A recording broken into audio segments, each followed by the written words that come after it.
ginagawa po ang Panginoon. Amen. Hindi natin kailangan mag-discourage, mag-disappoint, mag-frustrate, although parang normal yan dahil sa mga nakikita natin sa paligid natin. Pero isang bagay na nakakatuwa, sa kabila ng lahat ng nararanasan nating struggle at challenges, may kaakibat po ito na malaking katagumpayan na inihahanda ang Panginoong Diyos sa ating mga buhay. Amen! At ilan po sa atin ang excited? Praise God. Dapat maging excited tayo sa bagay na yan. Okay, so ngayong araw po na ito, hindi po natapos yung lesson natin about rest in God's presence or resting in God's presence nung nakaraan. Kaya pilitin natin tapusin ngayon. Rest in God's presence. Pinag-usapan natin nung last Sunday, nag-focus tayo sa kung ano yung ibig sabihin nito. Okay, nung sinabi ng Panginoong Diyos kay Moses in Exodus chapter 33 verse 14, na sabi niyo doon, my presence will go with you and I will give you rest. Yung word na rest doon ay Noah, na ang ibig sabihin po is to remain. Amen? Ibig sabihin, ipinangako ng Panginoong Diyos, okay, that He accompanied Moses and the people of Israelites papunta po doon sa promised land. Okay? Hindi lang po basta pinangako ng Panginoong Diyos na yung kanyang presensya ay makakasama nila, kundi ipinangako ng Panginoong Diyos that everything that they need along the journey do sa wilderness to promised land ay kayang i-provide ng Panginoon as they learn to trust in the Lord. Amen. Praise God. Yung tipong iba na may kasama ka at pagkatapos yung kasama mo, bukod dun sa kasama mo siya, moral support, meron pa siyang ibang ginagawang support para doon sa kung anong sitwasyon na pinagdadaanan mo. Kasi may mga kasama, ang importante, nandiyan ka, okay na tayo dun eh. Di ba? Yung tipo na, wala akong magawa, kahit samahan pa kita, okay lang. Basta ang importante, nandun ka, kahit wala kang gagawin. Masaya na tayo dun eh. Di ba? Pero pag ang Diyos, sinabi niya, sasamahan kita, hindi kontento ang Panginoong Diyos na kasama lamang natin siya, kundi ang gagawin ng Panginoong Diyos sa anumang sitwasyon na nararanasan natin, as long as kasama natin siya, everything na kailangan po natin para maging matagumpay sa journey, kayang i-provide ng Panginoong Diyos. Amen! Amen. Praise God. Hindi ibig sabihin na kasama natin ang Panginoong Diyos na wala siyang ginagawa. Mali po. Pag sinabi niya na yung presensya ko sasama sa iyo and I will give you rest, ibig sabihin, just trust me. Everything that you need, kaya kong i-provide. Amen. At yung bang ibig sabihin ng rest doon na pinag-aralan natin ay yung sinabi ng Panginoong Jesus, yung invitation na come to me all of you who are weary and burdened, I will give you rest. Amen. In Matthew chapter 11 verse 28, 29, okay, so makikita natin doon, that is an invitation. Okay, na sa atin magkaroon ng quiet time with the Lord Jesus Christ. Remember na yung kanyang mga disciples ay wala ng time para magpahinga at kumain dahil sa sobrang busy sa ministry. Anong sabi ni Jesus Christ? Come to me doon sa quiet place by yourselves. We need to spend a quiet time with the Lord, and connection doon sa naisir ni Pastora Jonah that we need a solemn moment. A moment where we can ponder, meditate, and pray sa Panginoong Diyos. Amen. So napaka-importante po yun. Dapat assignment natin yun, no? Kumusta yung mga solemn moment natin? Kumusta yung mga quiet time natin with the Lord Jesus Christ? Are we pondering and meditating what He has done sa buhay po natin at yung patuloy na ginagawa niya? Are we keep meditating the word that we have heard from Him? Are we spending time talking with the Lord and receiving from Him sa pamamagitan po ng banal na Espiritu? Napaka-importante po nun. And rest in God's presence, meron pong resulta yan sa buhay po natin. At yan yung pag-aaralan po natin ngayong araw po na ito. Amen? Okay, so rest in God's presence. When we rest in God's presence, there is restoration and refreshment. Amen. Sabihin nga po natin, restoration, refreshment.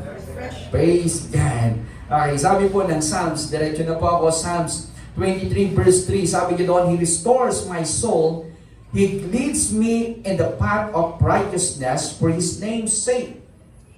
Yan po yung pangako ng Panginoong Diyos. Okay, nung sinabi niya, He restores my soul.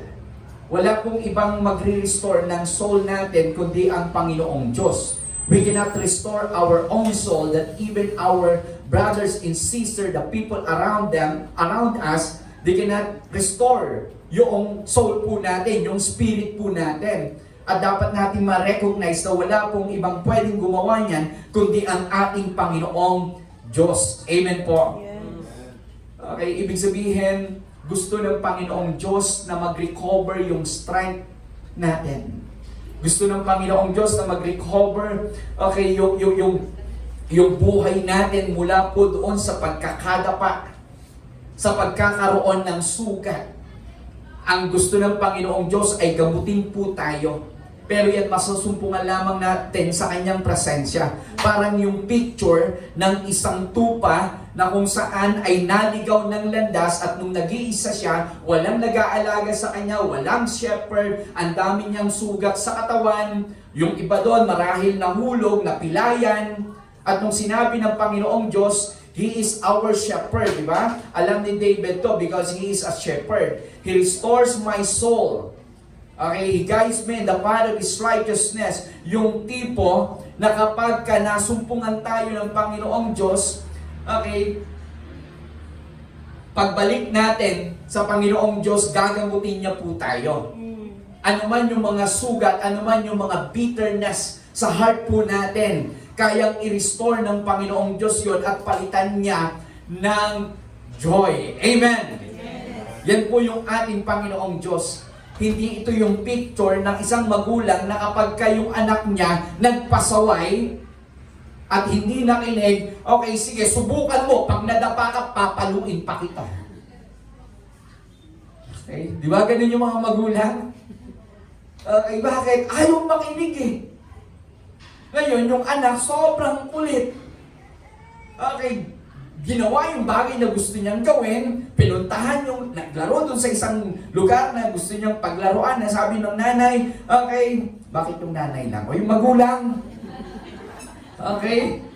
Sabi ng magulang, okay, huwag ka masyadong maligot, huwag ka masyadong makulit, kasi baka mahulog ka, baka madapa ka. Hindi pa rin nakinig. Sige, pag hindi ka nakinig at nadapa ka dyan, papaluin pa kita. Imagine natin kung ganun yung picture ng Panginoong Diyos. Yung tipong nadapa na tayo, nasugatan na tayo, at pagkatapos, sinasabi ko kasi sa iyo, hindi ka papaluin.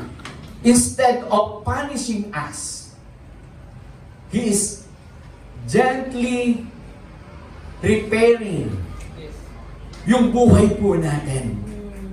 Yan po yung picture ng shepherd na nire-restore yung health ng kanyang tupa, alagang tupa na naligaw. Amen po? At yan po yung ating Panginoong Diyos. Amen po?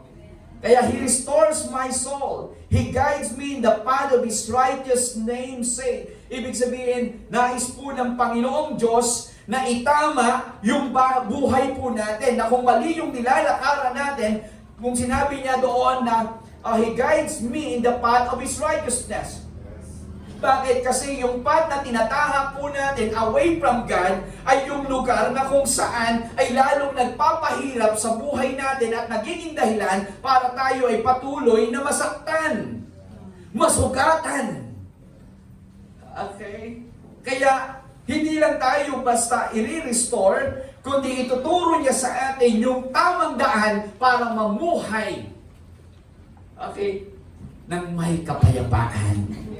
Amen? He guides me in the path of His righteousness. Yan po yung nais ng Panginoon.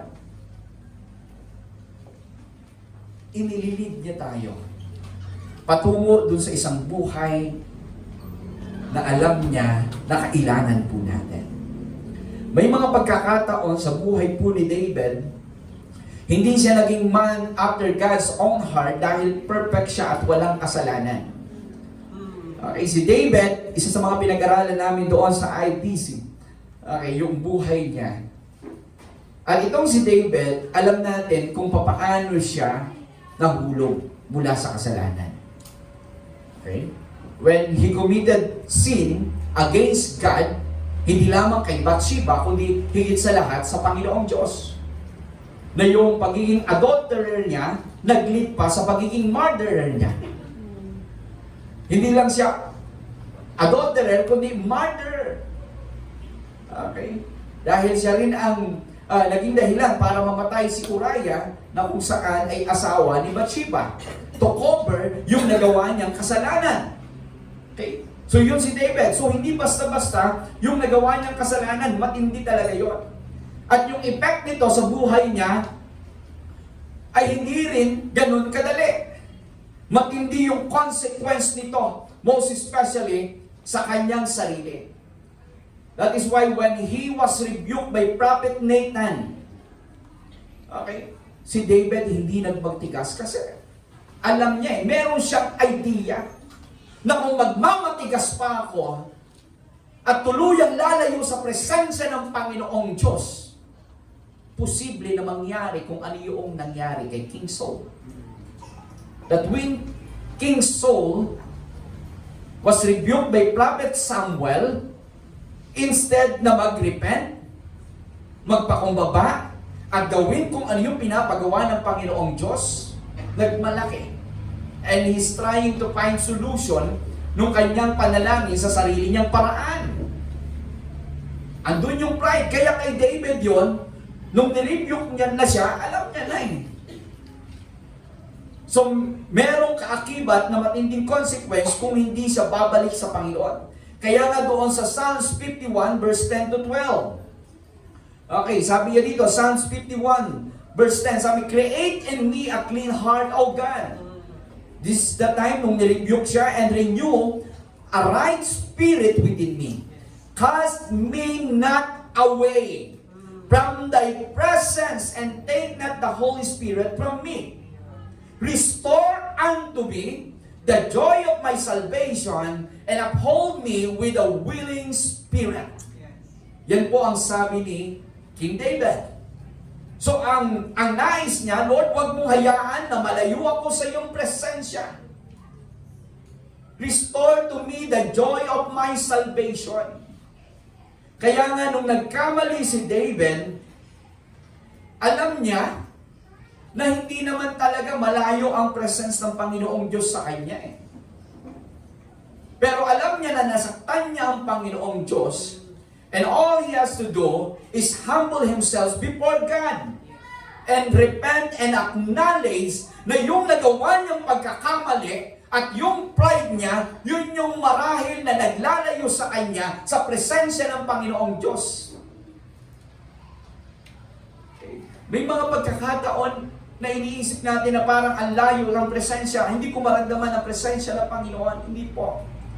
It is because of pride and the consequence, yung consequences ng unrepented sin ang nagbibigay sa atin ng matinding pakiramdam para hindi natin maramdaman na kasama natin yung presensya ng Panginoon. Si David din ang nagsabi that if I regard iniquities in my heart, the Lord will not hear me. Amen. Kaya ang gusto ng Panginoong Diyos ay mag-repent, magpakumbaba. Amen. At katulad ng desire ni David, Lord, do not cast me from your presence. Restore to me the joy of my salvation. Amen. Amen. Praise God. May mga point pa sa buhay natin na para bang kailangan nating awitin tong awit ni David na to. Cast me not away from your presence, O Lord, and renew the right spirit within me. Restore unto me the joy of my salvation. Alam ko naman, Lord, ligtas ako, pero parang hindi ko na maramdaman yung kagalakan ng pagiging isang ligtas. Hindi ko maramdaman, okay, yung katagumpayan sa buhay ko bilang mananampalataya. Okay. So, ibig sabihin po, napaka-importante na kapag na-realize natin na nakagawa tayo ng pagkakamali sa harap ng Panginoong Diyos, wala tayong ibang gagawin kundi bumalik. Amen? Sa kanyang kalooban. Bumalik sa kanyang presensya. Even in Acts chapter 3 verse 19 to 20. Acts 3:19 to 20. Sabi niyo dito, repent therefore and turn back that your sins may be blotted out. That times of refreshing may come from the presence of the Lord. Sa nagagaling yung times of refreshing, wala pong iba kundi sa presence ng Panginoon. At hirap tayong maramdaman yung presence ng Panginoong Diyos if there is unrepented sin sa puso ng isang tao. If there is pride na parang ayaw nating magpakumbaba sa Panginoon. Kaya all we have to do is humble ourselves before God. Yung repent dito is metanoia ng ibig sabihin, okay, hindi lang po basta feeling ito o magsabi tayo ng sorry sa Panginoon, kundi ang ibig sabihin po nito, we have to change our thinking, our mind. We have to stop doing the things that we're not supposed to do dahil alam natin na mali. Ito yung turning point na yung na-realize natin na yung nilalakaran natin mali.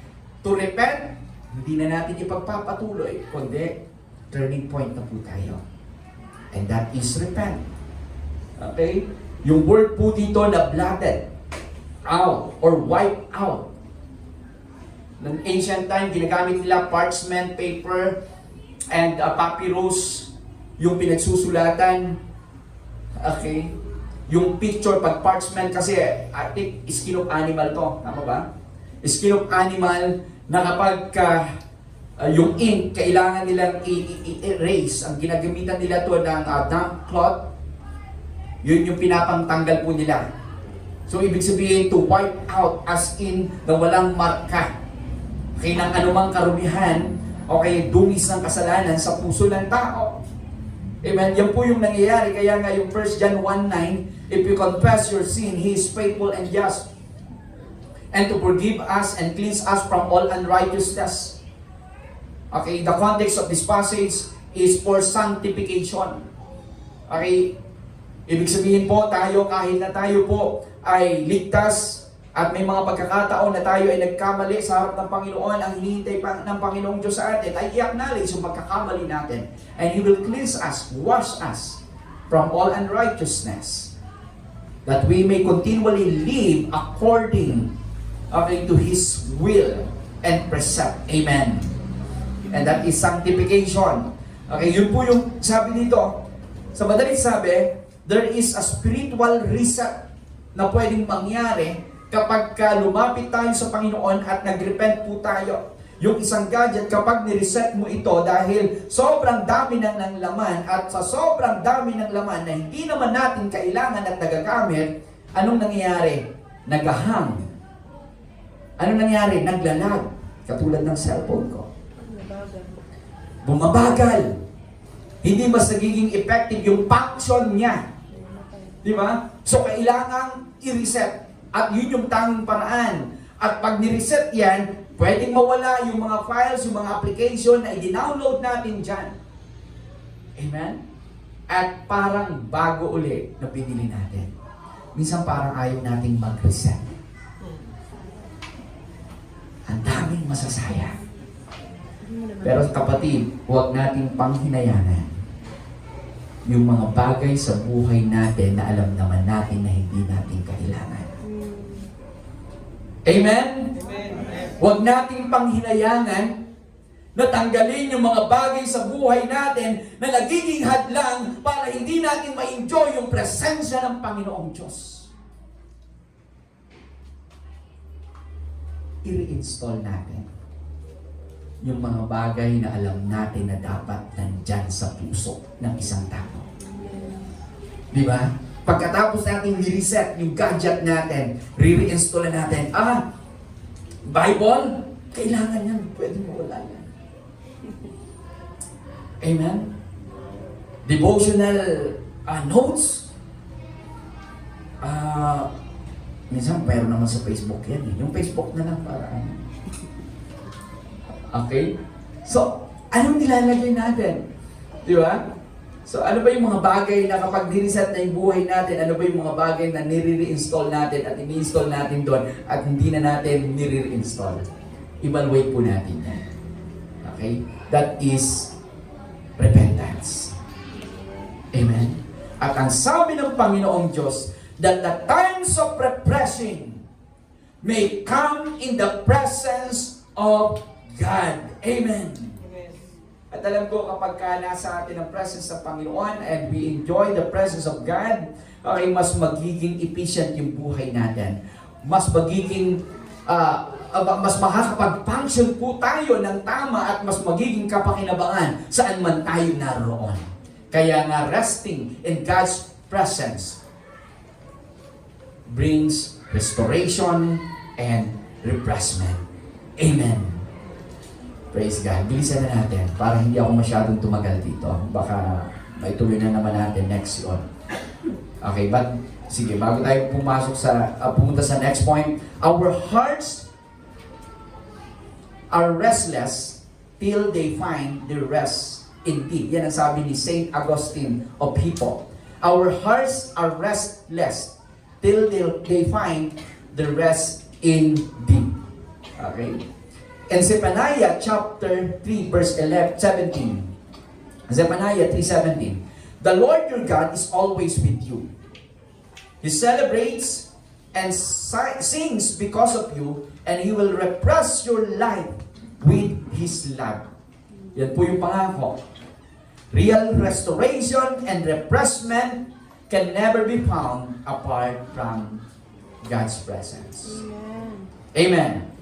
Real restoration and refreshment cannot be found, okay, apart from God's presence.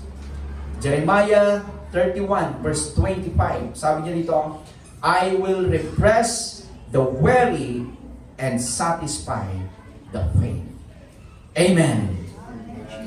Rest is a time of restoration and refreshment. Lagi po natin isipin. Kaya hindi po nasasayang yung mga oras na na-spend natin sa presensya ng Panginoon. Hindi nasasayang every time we recognize yung presensya po ng Panginoong Diyos sa buhay po natin. Amen. It is not wasting time, but it is rejuvenating time. Amen sa atin bilang mananampalataya. Alam niyo po, hindi po kawalan na mag-post tayo sandali at magkaroon ng quiet time with the Lord. In fact, this is one of the investment na ang capital lang talaga natin ay yung totoong puso na lumapit at makipag-usap sa Panginoong Diyos. Amen? Yun lamang yung investment po natin. Hindi ibig sabihin na titigil na tayo sa mga ginagawa po natin. But even in the area of work, sa school, saan man tayo, okay, we can continually acknowledge and recognize God's presence. Praise God. Number 2, okay, bukod po sa restoration and refreshment in the presence of God, there is an encouragement. Yes. Amen? Amen. Deuteronomy chapter 31 verse 8, sabi niya dito, the Lord Himself goes before you and will be with you. He will never leave you nor forsake you. Do not be afraid. Do not be discouraged. You know, Deuteronomy chapter 31 verse 8 ay encouragement ni Moses kay Joshua. It is a divine encouragement po. Na yung encouragement na kailangan ni Joshua para ipagpatuloy yung journey na kahit hindi niya kasama si Moses, ang tanging kailangan niya ay walang iba kundi ang presensya ng Panginoong Diyos. It is an encouragement sa part po ni Joshua. Kaya nga yung Exodus chapter 33 verse 14 is not just a promise to Moses, but it is also promise to Joshua as successor of Moses para ipagpatuloy yung journey. Dahil sa mga pagkakataon na yon, si Moses mamamatay, hindi na nila makakasama sa journey. Pero hindi ibig sabihin na wala na yung kanilang leader ay hindi na sila makakapagpatuloy sa kanilang journey to promised land. And usually sa buhay po natin, we need an encouragement to continue the journey of our spiritual maturity and growth. Amen. Kailangan natin ng encouragement po. Yung tipo na para bang yung growth sa mga mananampalataya ay hirap na hirap makita. Pero naniniwala tayo that as we have this motivation from God's presence, it will encourage us to continue yung journey ng maturity at paglago sa mananampalataya. So napaka-importante po nito kung gusto nating lumago. Napaka-importante ng encouragement para matalo yung mga bagay na humahad lang sa atin, okay, para hindi po tayo makapagpatuloy sa paglilingkod bilang isang Kristiyano. Okay, sila Joshua, marami silang kakaharapin na kalaban.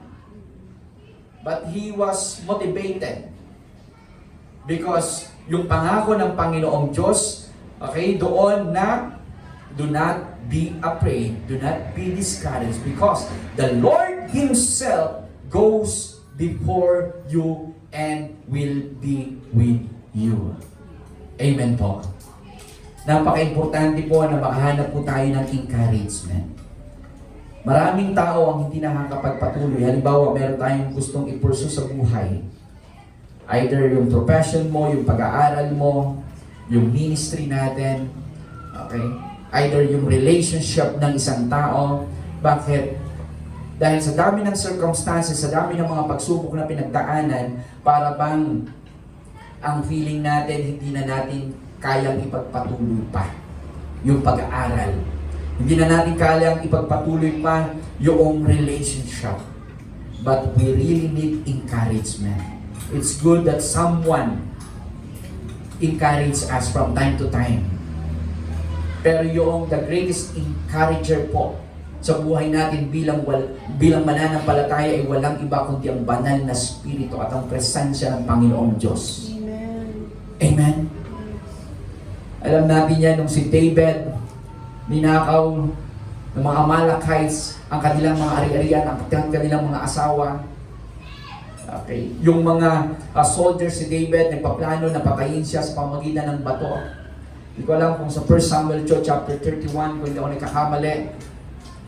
Okay, ang sabi ng Bible, yung mga soldiers, nagpaplano na patayin si David sa pamagitan ng bato at sila ay umiyak hanggang sa wala nang mailuha pa. Yun po yung katotohanan na parang yung kanta lang ng ages. Sana may luha pa akong may luha. Pero totoo pala yun. Nangyari yan sa mga soldiers si David kung hindi ako nagkakamali. Ayun o. David was greatly distressed because the men were talking of stoning him. Each one was bitter in spirit because of his sons and daughters. But, okay, yung succeeding verse niya, preceding verse niya nga kuya. Verse 5 siguro yun or 4. Sige. Tignan natin. Yeah. Ayan. So David and his men wept aloud until they had no strength left to weep.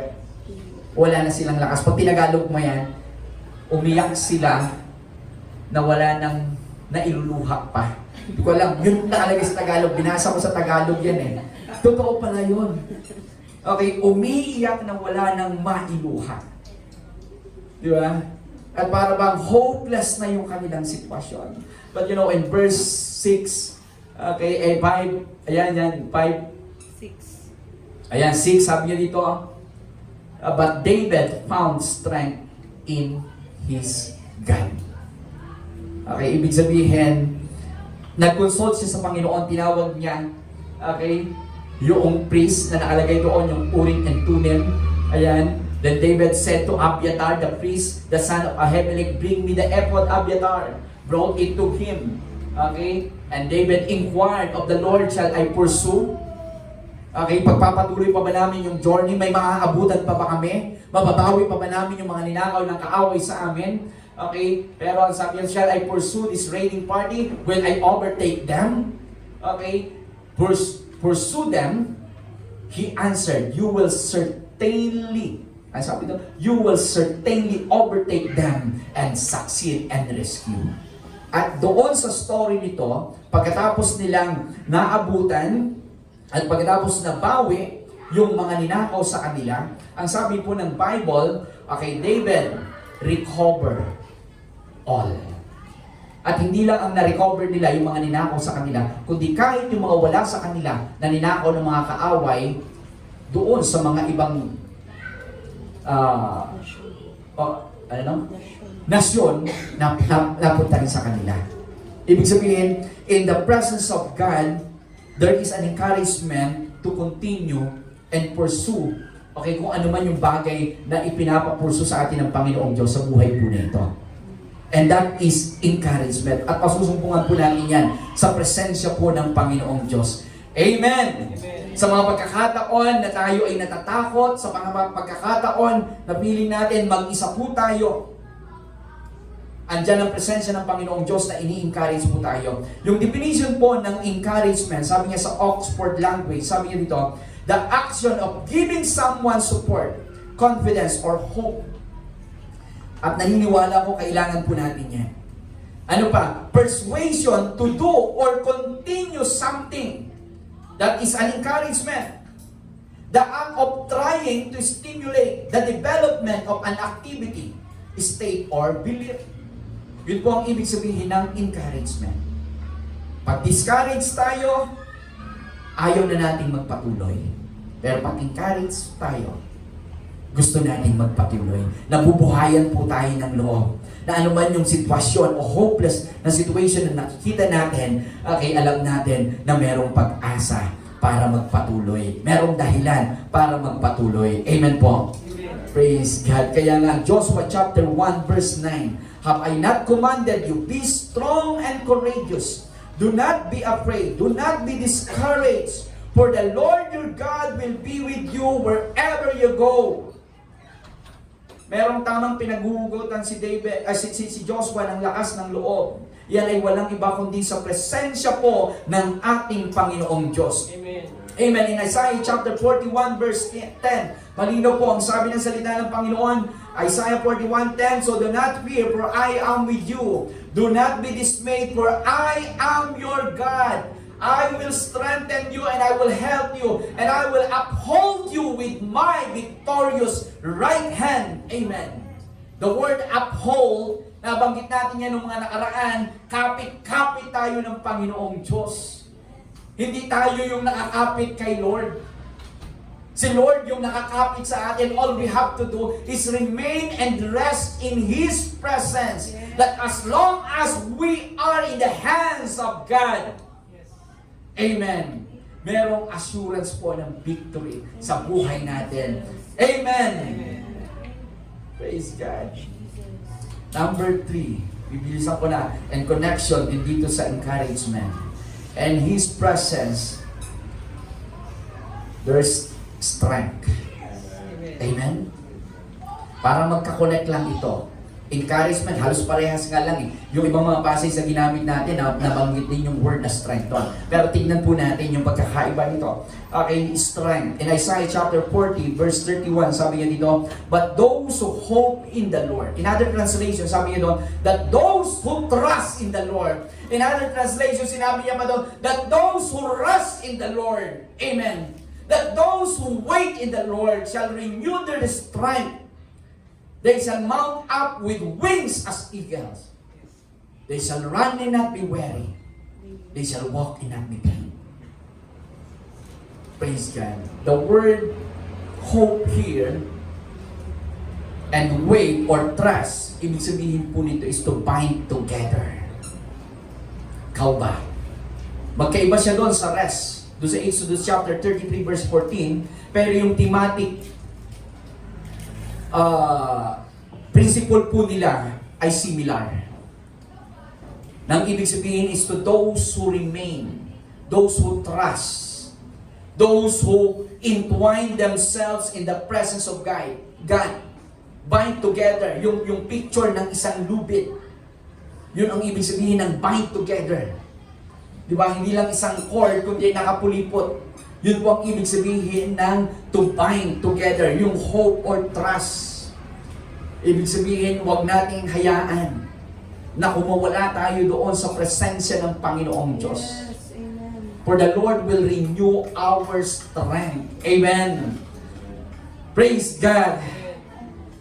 Alam niyo po yung pagkakaiba nito sa encouragement. Encouragement gives us motivation to continue the journey. But Yun yung sinabi ng Panginoong Diyos kay Joshua chapter 1 verse 9. Okay? Na sabi niya doon, yung kasasabi lang kanina, be courageous. Do not be discouraged. For I am with you. It is a motivation, empowerment sa spirit. Okay? Ni Joshua. Ipagpapatuloy ko yung journey na to. Pero minsan yung encouragement, parang hindi siya sumasapat, di ba? Because along the journey, ayaw man natin at hindi, napapagod tayo. Hindi lang sapat yung lakas ng loob. Hello? Hindi lang sapat na motivated ka. Okay. Hindi lang sapat na very passionate ka, on fire ka. Dahil in reality, kailangan po natin ng stamina. Because serving God is like running doon sa long race event. And it requires endurance. It requires strength. Kung yung encouragement motivate us and empower us to continue the journey, pero yung strength na sinabi ni Paul, that I can do all things through Christ who strengthened me. Ang ibig sabihin nun, we need to be more resilient to endure the hardship. Amen. Yung tipong napapagod tayo at yung lakas natin physically, emotionally, mentally is not enough para masustain yung journey na tinatahak natin ngayon. We need the strength that comes from the presence of God. Amen. To sustain us. Yung tipong pagod na pagod ka, pero nare-renew yung strength natin. That is because of His presence. Amen po. Kaya nga, kahit na may mga pagkakataon na nakakaramdam tayo ng pagod, hindi na natin alam kung ano yung gagawin natin. Hindi lang tayo minotivate at in-encourage ng presensya ng Panginoon. Yung strength na kailangan natin, physical. Hindi pa kayo nagtataka, ang dami natin ginagawa, and yet, praise God. Salamat sa lakas. Okay, na binibigay niya sa akin physically. Dahil kung mahina kami, pagtayo pa lang namin dito, mga kapatid, amen. Siguro naman maunawaan nyo. Puyat na puyat kami kagabi. I acknowledge that even the strength physically, sinusustain ito ng Panginoon. Ibig sabihin ba tayo, hindi dahil tumatayo kami dito sa harap, wala na kaming problema? Emotional. Lahat po tayo. But why we are able to encourage one another, na kahit tayo mismo ay may mga emotional circumstances. Hindi ito kaplastikan, but it is to remind ourselves that our decision, our action is not dictated by our emotion. Kundi yung presensya ng Panginoong Diyos na nagsusustain. Amen. Yung ngiting pinapakita po natin sa isa't isa, hindi po yan ngiting aso. Totoo po yan. Amen? Praise God. Bakit? Kung sa sarili lang natin na emotion yan, ay ngiting aso talaga yan. Because you have presence inside. God's presence inside. Yung iting pinapakita po natin, reflection po yan ng presensya ng Panginoong Diyos sa ating mga buhay. Amen! Mentally, hindi na natin alam kung ano yung next na move na gagawin natin. Yung tipong sobrang accumulate, ang dami na natin na-accumulate. Lord, hindi ko na alam. Pero magugulat ka na lang sa salita ng Panginoong Diyos. After mong mag-spend ng time sa presence ng Panginoong Diyos, parang, praise God, merong illumination, merong enlightenment. And that is how the strength of God sustain us. Yes. para makapagpatuloy po sa journey ng ating spiritual life. Amen! Yun po ang ibig sabihin na ini-strengthen po tayo ng Panginoon so that we can endure the challenges, the circumstances, the struggles, and the hardship na kung ano man yung pinagdadaanan natin ngayon. At yan po ang ginagawa ng Panginoon. He will not just motivate us from the start at pagkatapos, hahayaan niya na tayo. But He sustain our strength. But we have to bind ourselves together sa presensya po ng Panginoon. Entwine ourselves together in the presence of God. Katulad po ng isang agila, they shall run. Dapat they shall, fly. Katulad lang naman hindi naman ibig sabihin na agila tayo. Okay? They shall run and not be weary. Bakit? Yung stamina niya maindi po. Hindi lang pang 100 meter dash. Amen. Pang marathon. Amen. They shall run and not be weary. They shall walk and not be pain. Amen. Praise God. Katulad po ng isang agila na kapag may matinding storm, ang goal niya ay lumipad above the storm. Amen? Yun ang lakas na meron po ang agila. At yun ang lakas na meron ng mga mananampalataya. Amen! We soar above the storm. Amen! Praise God. Amen. Yan po yung nagagawa ng presence ng Panginoon. And last, mag-amen naman kayo. Last naman Okay. Restoration, refreshment, encouragement, strength, and transformation. Praise God. Yan po ang nagagawa ng presensya ng Panginoon Diyos sa buhay po natin.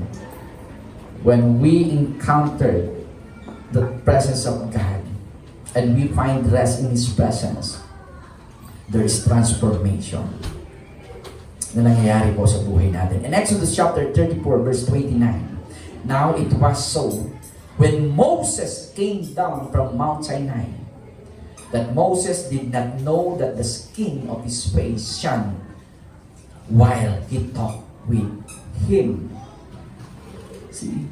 Pagkatapos po mag-spend ni Moses ng time sa presence ng Panginoon, nung bumaba siya from Mount Sinai, ang mga tao hindi makatingin sa kanya. The glory of God ay na kay Moses. Hindi niya alam na yung kanyang mukha nagsha-shine. Yun yung totoong bright and shine like a diamond. Okay. Ay, yung mga sinasabi nila sa beauty contest pag magpapakilala, hi, I'm Maureen Sadkuyan, like a diamond, bright and shine. Yun ba yun? Okay, ito po yung mga mananampalataya, they are shining. Amen? Because the glory of God is with them. Amen po? Yes. Praise God. Kaya nga, si Moses, pagkatapos siyang mag-spend sa presence ng Panginoong Diyos, yung mga tao na-recognize talaga na to. At yun po yung katotohanan. Okay, kapag kayong mga pogi, yung mga pogi na katulad ni Kerwin, talaga nagsashine yan. Okay? Because yung pogi natin, presence of God inside. Amen? Yun po yung pogi, nagsashine talaga. Blooming. Okay, kahit walang Watson. Okay, talagang nakikita, nagiging visible, hindi ibig sabihin na walang problema, hindi ibig sabihin na walang challenges, hindi ibig sabihin na walang circumstances, pero mas nangingibabaw yung daladala ng presensya ng Panginoong Diyos doon sa buhay ng isang tao. Praise God. Amen. So yun po yung nangyari dito kay Moses. Kaya po ako'y naniniwala na mga mananampalataya na kung saan ay pinaghaharian ng presensya ng Panginoon, they are glowing in the dark. Kitang-kita mo, halatang-halata. Tignan mo yung katabi mo, mukha bang halata yan na Kristiyano. Mukha bang nag-glow yan? Kapag ang kasama niya, mga unbeliever, mga hindi mananampalataya, nakikita mo doon, hindi yung may liwanag sa ulunan niya, ha? Okay? Hindi yun. Ma-identify mo, iba ito. Kilos na nga lang at ngiti na eh. Mukhang totoo na. Ano kaya meron na sa kanya? Yung presensya ng Panginoon. Merong transformation in the area of His speech, in the area of His action, in the area of His emotion, in the area, the way He eating. Okay. Yung attitude ng isang tao, merong transformation. Amen. Yan po yung nagagawa ng presensya ng Panginoong Diyos sa buhay ng bawat isa po sa atin. At ang sabi ng John chapter 15 verse 4 to 5, okay, abide in me and I in you, as the branches cannot bear fruit of itself unless it abides in the vine, neither can you unless you abide in me. Verse 5, I am the vine, you are the branches. He who abides in me and I in him bears much fruit. For without me, you can do nothing. And this fruit shall remain. Okay? Yung prinsipyo po na ito, na hindi po tayo mababago ng kung sino mang tao. Hindi tayo mababago ng anumang sitwasyon lamang na nangyayari sa buhay natin. Di ba? Kahit ang sitwasyon ng isang tao maganda man o hindi, kung ang character niyan, yun talaga, may pera o wala, ganun pa rin yung ugali. May problema o wala, makikita mo, ganun pa rin yung ugali. Yun po yung katotohanan. May presensya ng Panginoong Diyos, sigurado may pagbabago. Amen po. Hindi nakadepende yung ugali niya, action niya, pananalita niya sa sitwasyon na nangyayari sa labas. Hindi nakadepende yung emotion niya, okay, sa kung ano man yung at sino man yung nai-encounter niyang mga tao, kundi nakadepende sa presensya ng Panginoong Diyos na nasa Kanya. Meron pong transformation if we rest in the presence of God. Kaya blooming yung mga mananampalataya. They are light talaga, and salt. Na pwede pong maging instrumento ng pagpapala sa mga tao na nakakasalamuhan niya. Bakit? Merong pagbabago na nangyayari sa kanyang buhay. Praise God. Kaya po sa atin, tandaan po natin itong acronym na to ng REST. Restoration, refreshment, encouragement, strength, and transformation. At naniniwala pa ako lahat tayo gusto natin ito. Kaya ang challenge po sa atin bilang mananampalataya, we have to rest in God's presence. We have to remain, we have to trust and acknowledge God's presence sa lahat po ng sitwasyon na nangyayari sa buhay natin. Praise God. Amen po. Tumayo po tayong lahat. Amen. Hallelujah. You know, resting in God's presence, madalas nami-misunderstood ito ng maraming tao. Kasi ini-equate ito na para bang, ano yun? Magiging tamad ako, magiging passive ako. O wala ba akong gagawin? Yun bang ibig sabihin ng rest in God's presence? Okay? Ibig sabihin po nito is we have to continually acknowledge His presence and trust in Him regardless of our situation. Huwag po nating hayaan na yung fear, yung doubt, yung worries, yung mga bagay na nangyayari sa mundong ito,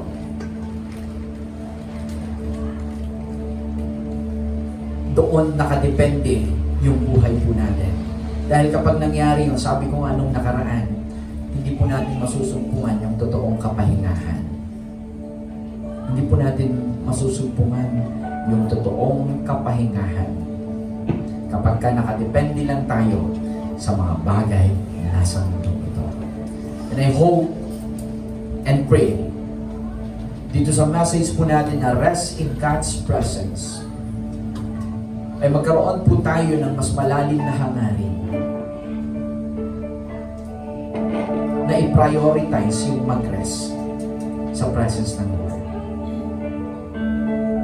Alam niyo po, ito yung pahinga na hindi kailangan na gumastos ng napakalaki. Maraming tao ang nagpapahinga, very luxurious yung kanilang rest. But at the end of the day, hindi nila nahanap yung totoong kapahingahan. Pero nagpapasalamat tayo dahil tong rest na to, hindi kailangan na magastos.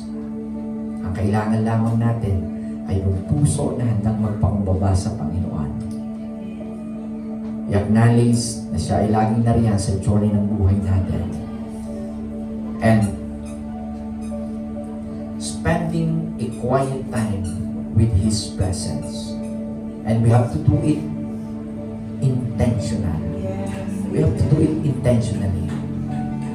Hindi ito nakadepende sa pakiramdam mo. Hindi ko parang feel ngayon na mag-pray o magbasa ng Bible sa kanila pag medyo okay na yung pakiramdam ko, pag pati na kami ng asawa ko. Okay na siguro pag may pera ako, saka na lang ako magbabasa, mag-spend, makipag-usap sa Panginoon. Hindi po. Sadyain natin. Maging intentional tayo. We have to spend time. At ito yung maging priority po natin. Kung gusto rin lamang natin na mas maging effective sa trabaho, sa ministry, sa family, spend time sa presence of Panginoon. Rest in the presence of God.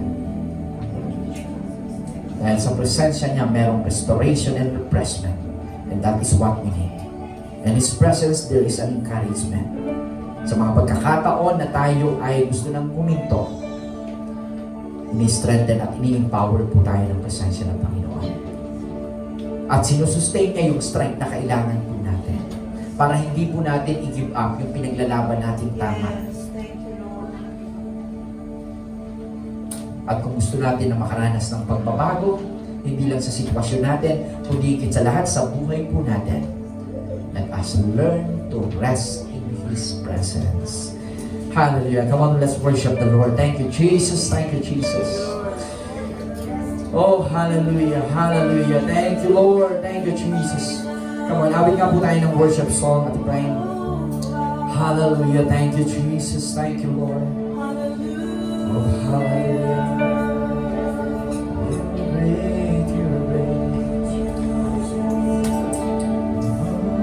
Lord, find our rest in your presence. The fruit of that Jesus, cross, Jesus, dying for us. Thank you, Jesus. Hallelujah. Oh, Amen, amen. oh, yes, Lord.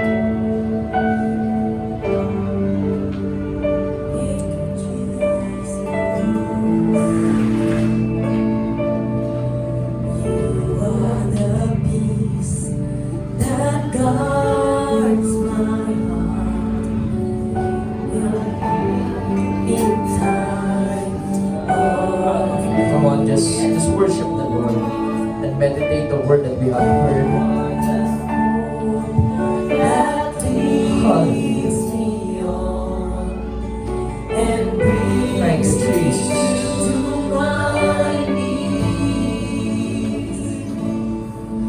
For there I find you waiting, and there I find relief. So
kama kung sa aming puso ngayong umaga. At ayan, Lord, na ikaw lawas sa amin na nagpagpapala, Panginoon. Hallelujah. Na nais pa namin maranasan ay masusumpukan lamang namin mula po sa inyong presensya. By abiding in your presence, by remaining in your presence, by trusting you, Lord, waiting, hoping in your presence, O God. Thank you, Jesus' name.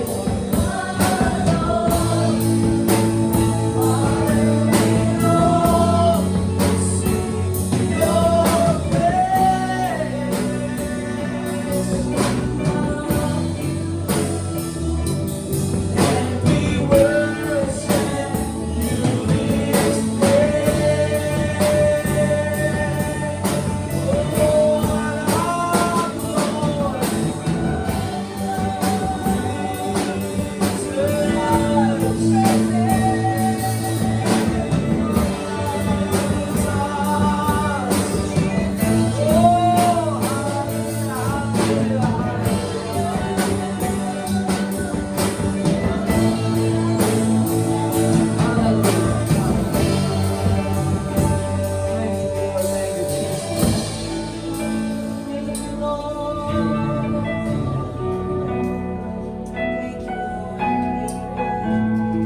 Hallelujah. Thank you, Lord. You're so great. Thank you for your presence, oh God. Hallelujah. The only place that we can find rest. You know, church, this 2026, Strength and transformation. let it be our declaration Jesus. that, Lord, that if your presence does not go with me, do not bring us up from here. Do not allow me, Lord, to continue the journey this year without your presence. Do not allow me, Lord, to pursue the things na gusto kong ma-accomplish ngayong 2026 nang wala ang iyong presensya. Huwag mo hayaan, Panginoon. Lord, ano man yung mga bagay na ninanais po namin na gustong maranasan ngayong 2026, higit lang yung presensya ang ninanais po ng aming puso kaysa sa mga bagay po na ito.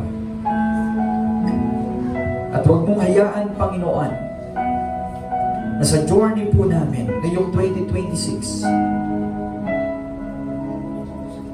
ay basta na lamang po kami susuko at mag-give up doon sa anong bang bagay na alam po namin tama dahil lamang sa mga circumstances at challenges na mai-encounter po namin.